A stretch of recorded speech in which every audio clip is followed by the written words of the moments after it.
عليكم ورحمة الله وبركاته dhegeystayaal kusoo dhawaada TV-ga Somalisat iyo barnaamijka iska wada kaashadeen raadiyaha KVC oo aad sidaas oo kale aad ka dhageysan kartaan raadiyaha sidaas oo kale barnaamijka waxa asagoo muuqaal aad ka daawan doontaan TV-ga Somalisat waxaanta halkan waxaa nala jooga nin dhalinyaro oo Soomaaliyeed oo isagu u tartamaya mid ka City Council-ka magaaladan St. Cloud ee gobolka Minnesota marka ugu horeysa waxaan leeyahay Cabdullaahi kusoo dhawow TV-ga Soomaalida iyo raadiyaha KVSC magaalada St. Cloud laga daawado su'aasha ugu horeysa aan jeclahay in aan ku weydiiyo Cabdullaahi waxa weeye muddadii aad ku noolayd magaaladan waxaad ahayd nin ardaya oo wax ka barta sidaas oo kale waxaad ka qabatay aad kamaad ku lahayd ganacsi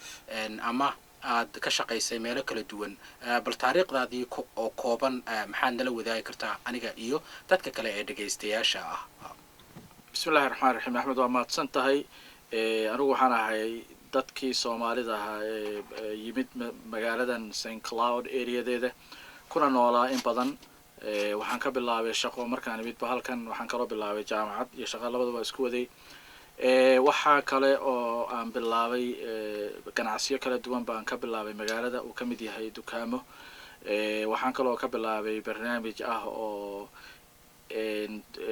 kambaniyal kala duwan oo xagga turjubaanka iyo xagga consultancy-ga markii la fiirsho xagga waxbarashada waxaan halkan uga baxay jaamacad anoo dhigtay 3 major oo kala duwan waxaan kale oo sameeyay qayb ka noqday ololaha xagga doorashooyinka iyo siyaasadda ee xakan waxaan noqday qofkii ugu horeeyay Soomaaliga ahaa qayb libaax leh ka qaata Soomaalidu inay u soo baxdo codadka oo codayso si looga tixgeliyo magaaladan iyo areadan district 6 aad looga tixgeliyo waan garanaysaa doorashooyinkii ugu dambeeyay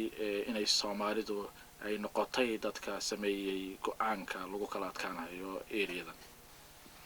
Cabdullaahi waxaan jeclahay inaan ku weydiiyo ka xisbiyada labada ah ee Republicanka iyo xisbiga Dimuqraadiga sida aanu ognahay magaaladan St. Cloud oo ka tirsan gobolka waxa ku tartami jiray xisbiga Republicanka iyo xisbiga Dimuqraadiga hadii ay noqoto dhinaca Congress-ka hadii oo ama baarlamaanka hadii ay noqoto dhinaca maayarada ama maxaan ku radaa aqalka representatives-ka gobolka Minnesota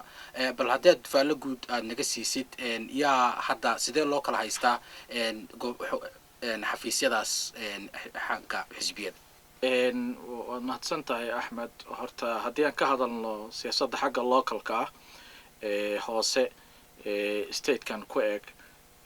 meeshan waxaa laga doortaa waxaan nahay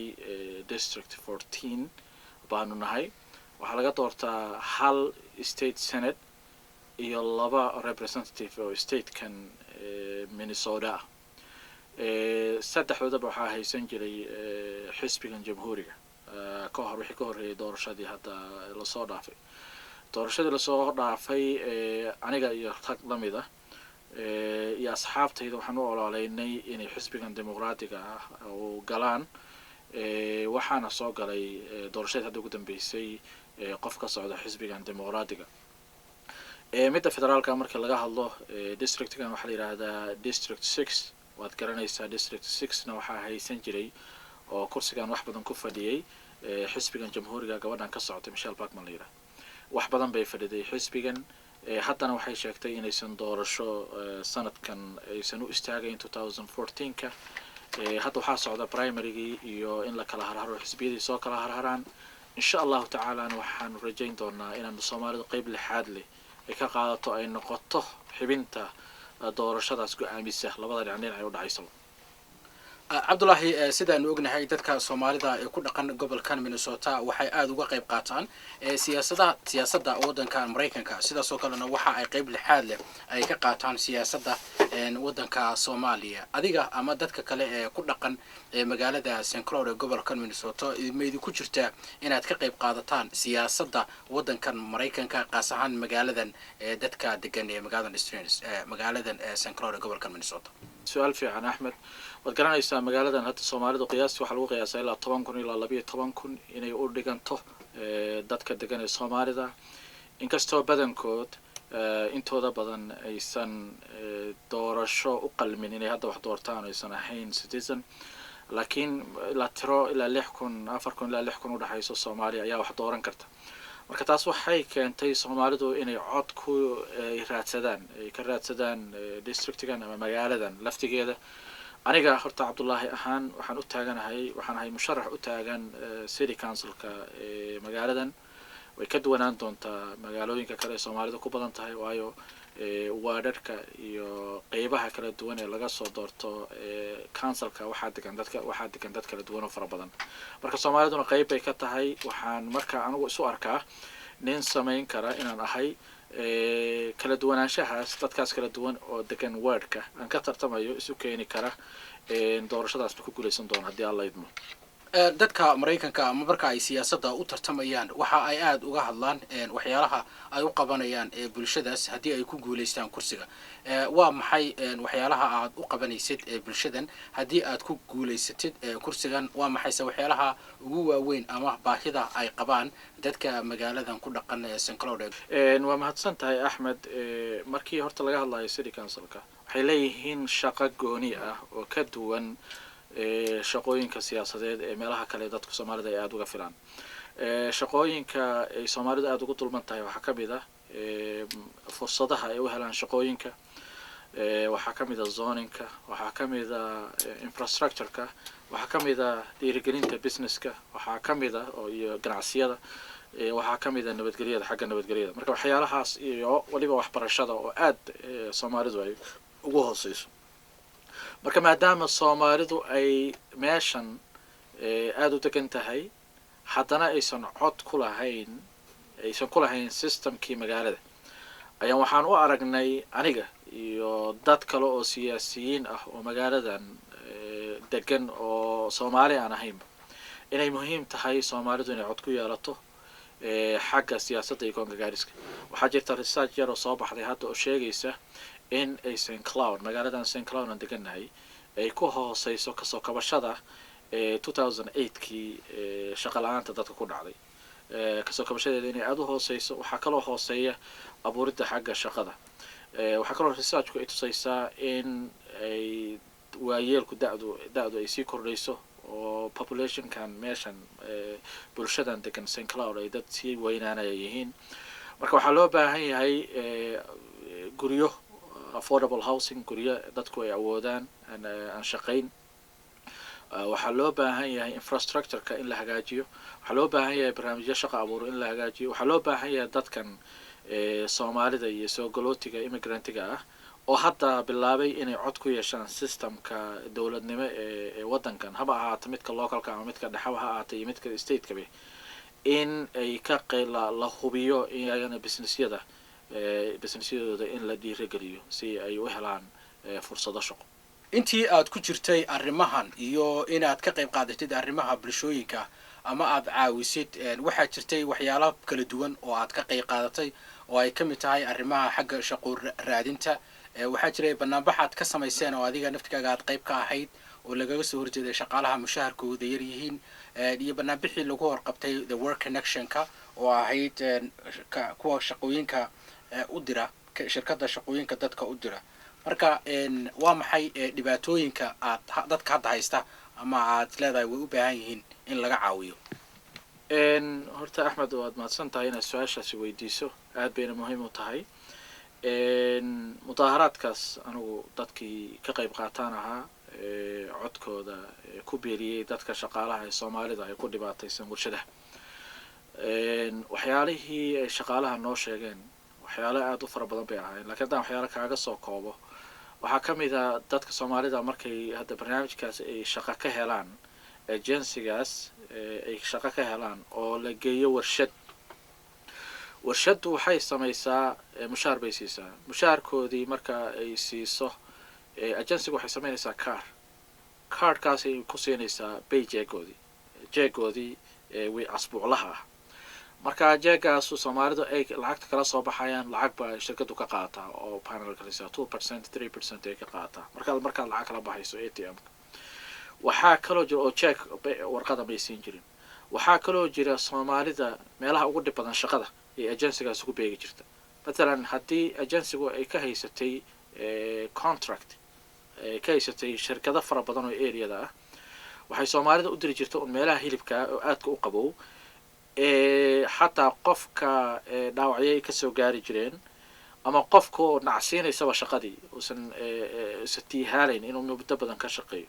marka waxay samayn jirtay waxa la yidhaahdo takoor soomaalida lagu takooro shaqooyinka aadka u adag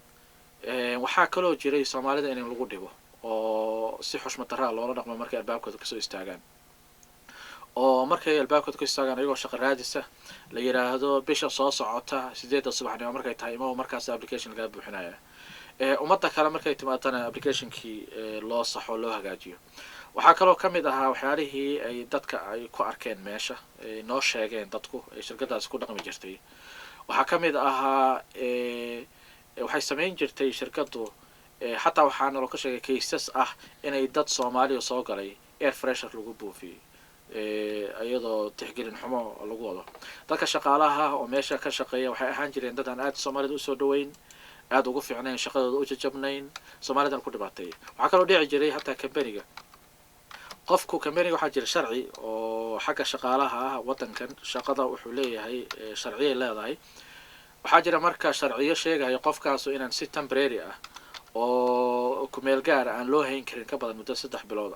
marka waxay samayn jirtay shirkadaanu qofka inta 3 bilood uusan gaarin bay assignment-ka meeshii ay geysay ee kasoo celin jirtay si uusan uga bixin temporary-ga ayaduna ay uga faa'iidaan marka waxaa jirtay wax la yiraahdo job insecurity qofka nabadgelyo shaqo ma haysto dadkuna Soomaaliduna aad bay desperate u ahaayeen aad bay u rafaadsanaayeen oo u raadinayeen shaqo inay helaan waayo xilligaas waxay xilligii aadka shaqadu way u adkayd ilaa iyo haddana ay u adag tahay marka waxaanu anagu aad uga gelgelanay uga dagaalanay naga iyo dadkan Soomaalida iyo dad kale oo fara badan oo naga caawiyay oo iyaguna qayb ka ahaa oo cadaalad darrada ka soo horjeeday oo kamid ahaa dad diimeed professoro jaamacadeed kamid ahaa dad ganacsato ah dad activistayaal oo fara badan ururada shaqaalaha kulligood qayb nagala qaateen in arrintaas la saxo oo cadaalad darradaas laga diidiyo arrintaasna guul fara badan baanu ka soo gaarnay kambaniga wada hadal baanu gadaal ka yeelanay kambaniga suuqu ka baxay kambani kala gatay kambani kale laftigiisa oo gatay laftigiisa waxaa jira state-yada uu ka soo guuray مثلا state-kan uu ka soo guuray New Jersey ayaa waxaa jira violation saas oo kale noocan anagu ka dagaalamayna kala oo galay oo maxkamad lagu saaray oo lacag laga qaaday marka inuu ka duwanaan doono oo malayn mayo laakiin arrintan waa arrin taagan waa arrin u baahan Soomaalida in laga caawiyo dadka anigoo kale iyo adigoo kale ay u istaagaan waana mahadsantahay su'aashaasina weydiiyay aad baanan kugu mahadsan waxaa jira sida aan ognahay dhibaatooyin haysta dadka ku dhaqan magaalada St. Cloud ama guud ahaanba gobolkan Minnesota qaas ahaan magaalada St. Cloud dhibaatooyinka waxaa ka mid ah in ayan jirin meel masaajid ah oo aad u weyn oo ay dadku ay ku tukadaan waxaa jiray dhul aad u weyn oo ay gateen dadka muslimiinta ah ee Soomaalida u badan ee ku dhaqan magaalada masaajidkii weli lama ansixin qaybta zoninka dhinaca kale ma laha meel qabuuro ah oo ay dadka magaaladan ku dhinta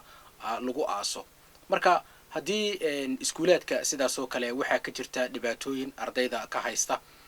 Soomaalida ah marka haddii aad adigu booskan oo kale aad ku guuleysatid waa maxay waxyaalaha aad u qaban kartid bulshada Soomaaliyeed ku dhaqan magaalada St. Cloud axmed maadsan tahay meeshan waxyaalahan ugu haya waa runta waxaa ka jira qabuuro la'aan sanadkii doorashadii hadda lasoo dhaafayna waxay ahayd big issue weyn oo aanu kala hadalnay dadka siyaasiyiinta areadan waxaad u malaysaa ummadda halkan degan aan ugu imaanay martida aan u nahay inay soo dhaweynta aysan levelkaas ay weli aysan gaarsiisnayn si waxaa dad fara badan baa waxay ka digtoon yihiin inay Soomaalidu meesha ku dhagaato qabuuro hadday ka samaysato guryo ku yeelato inay deegaan ku noqoto ay ka walwalsan yihiin marka dhibaato fara badan bay nagu haystay pushback iyo ka hor imaad fara badan baanu dareenay marka anigu waxaan ku jiraa guddiga horta raadinaya qabuuraha waad ogtahay inaanu dhaqaalo fara badan oo ilaa gaaray 150,000 aanu u aruurinay in dhul loo helo Soomaalida hadda waxaa jira inuu gabagaba marayo inaan dhul Soomaalidu helno arrintaasna mar raba inaan ka hor dhaco insha Allah taala muddo aan saa u dheerayn ayaanu soo gabagaban doonaa barnaamijka soomaalida inay dhul xabaala ay u helaan isan dhicin mar dambe in Bransfield loo qaado qof Soomaaliya oo meeshan ku dhintay ama qof muslim oo meeshan ku dhintay haddii tan masaajidkii iyo zooninkii iyo arrintii dhibaatada ka dhacday sidiga ay ku adkeeyeen masaajidku inuu zooninkiisa uu xaqa u lahaa u helo waxaan jeclaan lahaa inaan uga haro qoryaha masaajidka arrintaas ayagu inay ka hadlaan laakiin aniga haddaan galo insha allahu tacaala oo aan helo booska city councilka ah waxaan samayn doonaa inaan sameeyo xiriir wanaagsan aan u sameeyo cityga iyo Soomaalida oo arrintaas caqabadaas nagala gudbo waxaa kaloo dhici doonta insha allahu tacaala dariska waxaa jira daris iyo dad ka soo horjeeda oo petitiono fara badan sameeyay masaajidka inaan aagaas laga dhisin ayagana inaan la hadlo insha allahu tacaala waan isku dayo arrintaasna inaan kala furfuro haddii aniga aan doorashado insha allahu tacaala aan u helo marka arrintaas waa arrin priority aniga ah isfahansiinta ummadda halkan joogta iyo Soomaalida aalaaba waxaa jira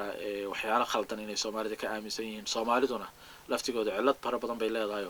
insha allahu tacaala lama hadasho dadkan deegaanka lamana dhaxkalo lagalama hadlo Soomaalida waxay yihiin ma yaqaanaan waxay ka haystaan idea iyo afkaar iyagu ka abaabushaan oo kor ah ama media ay u sheegto laakiin waxaanu jeclahay anigu insha allahu tacaala inaanu noqdo qofka ugu horeeya oo albaabadooda garaaca oo kala hadlo Soomaalidu waxay tahay inaanu daris wanaagsan dad wanaagsan oo daris wanaagsan aanu nahay waxay xaq u leeyihiin aan xaq u leenahay inaan helno marka waxaanu samayn doonaa in aan furo wado Soomaalidu insha allahu tacaala ay ku gudubto aan qardayo aan u noqdo wadadaas qofkii furi lahaa insha allahu tacaala arrimaha xagga waxbarashada iyo iskuulaadka dhibaatooyinka taagan iskuulaadka waxaa jira yar walaalkay ah oo ii sheegay asaguna inuu rabo inuu tixgelinayo inuu cararo xasan waad garanaysaa hadda ka horna wuu isku dayay wax yar buu ku lumiyay inuu helo waxbarashadii waxaa jirta boqolkiiba 10 baanu ka nahay ardada dhigta district 742 qaararkood iskuulka qaarkoodna waa u badanna waxaa jira marka Soomaalida ka haysata dhibaato fara badan oo xagga dhaqaalaha oo ah Soomaalidu waxay yimaadaan halkan ayagoo fara badan ayagoo waaweyn ilmaha ayagoo 10 jir ah 7 jir ah 8 jir ah 6 jir ah luqadda af Ingiriisiga ay ku adagtay marka waxaa lagu fariisiyaa Soomaalida da'day ku yimaadaan qofkii asoon dhisnayn oo iskuul ka soo bilaabin class koobaad baa waxaa lagaga bilaabaa meesha da'diisa uu ku joogo marka arrin aad u adag weeye arrin culays fara badan hadda districtiga ku hayso waayo oo hataa la hartay districtiga in ay rankingkeedu hoos u dhaco keentay marka waxaa jira dhaqaale ahaan barnaamijkaas aad dhaqaale looma galsho marka waxaa jiri karta insha allahu tacaala hadduu yarkaas helo waxaan ka caawin doonaa xagga waxbarashada in uu haddii la keeno loo helo dhaqaale Soomaalidu ay u helaan inay kaga daba yimaadaan ardada kale waxaa kaloo loo sameeyaa waxaan insha allahu tacaala ku dadaali doonaa in loo helo Soomaali macallimiina laga helo districtiga waxaa kaloo ku dadaali doonaa shaqaale fara badan iyo mentors iyo programyo fara badan oo Soomaalida dan uga ah in insha allahu tacaala aanu la kaashanayo cityga la kaashanayo areadan dadka laga doorto la kaashanayo school boardka iyo yarkaas walaalkay insha allahu tacaala asagana rajaynayo inuu soo galo meeshaas in ayadana wax laga qabto marka maadaama aad tahay qofkii ugu horeeya oo isu sharaxa xil caynkan oo kale ah oo Soomaaliya maxaad jeceshahay inaad ka codsatid dadka Soomaalida ah ee ku dhaqan magaaladan St Cloud ama maanta dhageysanaya barnaamijka dadka Soomaalida waxaan ka codsan lahaa horta midda koowaad in ay isiyaan taageeradooda xagga niyadda waa muhiim inaan taageero niyadda helo waan aaminsanahay inaan ku guuleysanayo meeshan saaxiibo fara badan oo dadka deegaankaana waan ku leeyahay Soomaalidu kaligeed ima gelin karto meesha asxaabtaas kalena aad baan ugu tiirsanahay Soomaalidana waxaa kaloo ka codsanayaa areadan degan ayaduna inay codka u soo baxaan isdiiwaan galiyaan oo registerayaan hadda online weeye waxaa jiri doona dad volunteer ah oo guryaha ku soo garaaci doona oo raba inay ka caawiyaan dadkaas in la registereeyo si ay u codayaan waxaa jiri doona dad walaalaha oo soo wici doona oo u sharixi doona waxaa jiri doona fursade aan samayn doono oo xagga tababarka sida loo codeeyo waxaan kaloo ka rabaa Soomaalidu inay codsato election judgeska dadka codaynta fiirsha oo inay ayaguna codsadaan countyga iyo stateka laga dalbadaa inay u diyaar garoobaan oo ayaguna ay galaan dadka noqdaan meesha laga codeynayo fadhiya si dadka Soomaalida ay afka Ingiriisi ku hadli karin ay magacyadooda u helaan sanadkii hore soo dhaafay waxaan tagay meelo fara badan waxaan ku arkay dadka meesha fadhiya inaysan akhrin karin magacyadana marka waxaan u baahanahay dad Soomaaliya oo election judges ka noqda waxaan kaloo u baahanahay taageero dhaqaale insha Allah tacaala campaign-ka waan wadnaa hadda waxaanu ku wadnaa si engagement ah hoose xilligu ma dhawaad ogtahay waa November 4 hadda waxaa jira inaan kulamo la leenahay dadka magaalada wax ka go'an areas warkaas ka tartamay wax ka go'an neighborhood coalitionada inaan la kulmaayo ururada shaqaalaha inaan la kulmaayo ardayda inaan la kulmaayo iyo dadka professional associations oo dhan inaan la kulmaayo aan ka dhaadhicinayo insha Allah tacaala inaan ahay candidate ama tartame u taagan meeshaas oo isu keeni kara ummadda wadana u fari kara dadkaas immigrantga ee soo galay magaaladan ee ku cusub iyo dadka deegaanka horaa isfahansiin inaan ka abuuro waxaan ku rajaynayaa Soomaalida meel kasta ay joogaan inay gacanta isqabsadaan oo soo baxaan codka codeeyaan taageero xagga niyadda mid dhaqaale iyo mid volunteer eesiya wana mahadsantiin aad iyo aad ayaa u mahadsan tahay Cabdullaahi Kulane kaasi waxa uu ahaa Cabdullaahi Kulane oo kamid ah dadka muwaadiniinta ah ee ku dhaqan magaalada St. Cloud ee gobolka Minnesota kaasoo raba inuu ka qayb qaato xafiiska aqalka dawladda hoose ama city councilka ee magaalada St. Cloud inta aanu ku kulmi doono barnaamij kale oo caankana oo aniga oo Axmed Laariya waxaan idinkaga tageynaa sidaas iyo nabadgelyo